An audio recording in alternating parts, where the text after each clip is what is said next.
Bonjour à tous, alors aujourd'hui on se retrouve pour parler des salades préparées de supermarché. Donc au moment de la pause déjeuner, on se pose la question, on a envie de quoi? On va au supermarché et on se dirige vers les salades pour se donner bonne conscience. Eh bien c'est pas forcément toujours ce qu'il faut faire. Alors petit focus sur quelques salades préparées pour vous donner un peu le vrai du faux et les points d'alerte. Donc sur ces salades qui sont des salades, des packages où il y a déjà le dessert avec et un petit accompagnement de la salade, on va monter en calories. D'ailleurs elles sont classées en Nutri-Score B, comme vous pouvez le voir là, parce qu'elles sont trop caloriques et que pour un repas, celle-ci on est quand même à 740 calories.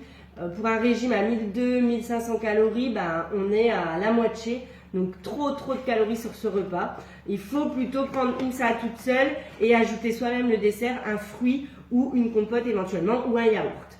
Quand on se dirige vers des salades toutes seules, ce que j'ai voulu faire, j'ai découvert qu'il y avait pas mal d'ingrédients qui pouvaient être controversés. Donc dans toutes ces salades, on va retrouver des épaississants, des stabilisants, des acidifiants, donc des conservateurs qui peuvent être bons pour la santé, voire moins bons pour la santé. Notamment dans celui-là, on retrouve un ingrédient qui est nommé dans la liste d'ingrédients comme une algue Euchéma transformée. Et en fait, c'est le E407A, qui est un additif toxique, qui n'est pas recommandé, qui n'est pas autorisé dans l'alimentation biologique déjà. Donc c'est pour vous donner un ordre d'idée. Donc il faudrait mieux éviter d'en manger. Donc déjà celle-ci, next, on voit ça dans la liste, on ne prend pas.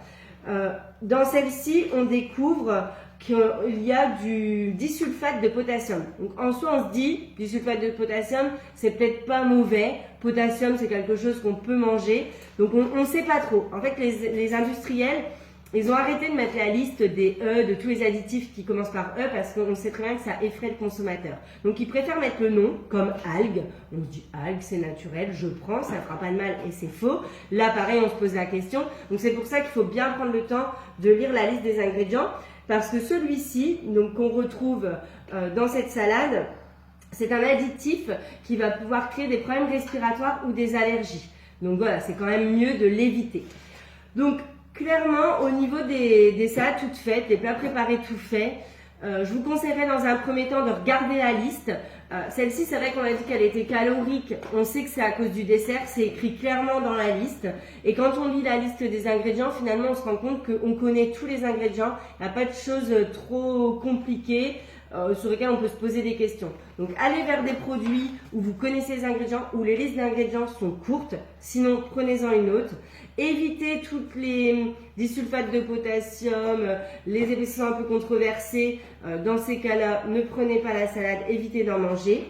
Et puis, sinon, le meilleur conseil que je peux vous donner, c'est de préparer vous-même la salade en prenant des produits bruts et de faire vous-même votre sauce. Car on a pu constater quand je regardais dans ces salades que c'était surtout les sauces qui amenaient beaucoup de calories et dans lesquelles on allait retrouver beaucoup d'additifs pour donner une texture à la sauce. Donc si vous faites vous-même votre sauce avec de l'huile d'olive ou de noix par exemple, du vinaigre balsamique ou du vinaigre de cidre avec du sel, du poivre et de la moutarde, c'est de la sauce basique, mais au moins vous êtes sûr de ne pas mettre dedans des additifs, des conservateurs, de la texture, des agents de texture. Vous êtes sûr de manger du naturel et effectivement je ne pourrais que vous prôner de faire du fait maison.